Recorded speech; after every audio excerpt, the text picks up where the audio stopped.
নক্ষত্র আলোর তীব্রতায় মেঘ সরিয়ে নিজেরাই জ্বলতে থাকে।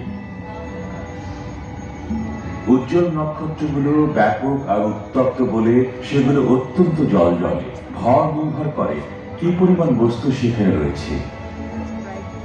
উজ্জ্বলতম বৃহৎ নক্ষত্রগুলো নীল বর্ণের, ক্ষুদ্র নক্ষত্রটি লাল। মাঝখানে আছে আমাদের সূর্যের মতো হলুদ নক্ষত্ররাজি।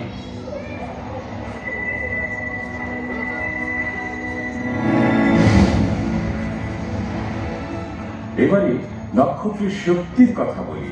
সুপারনোভাসের মতো নক্ষত্র বিস্ফোরিত হয়। এসব নক্ষত্রের মাত্র 1% বেলায় এমনটি ঘটে।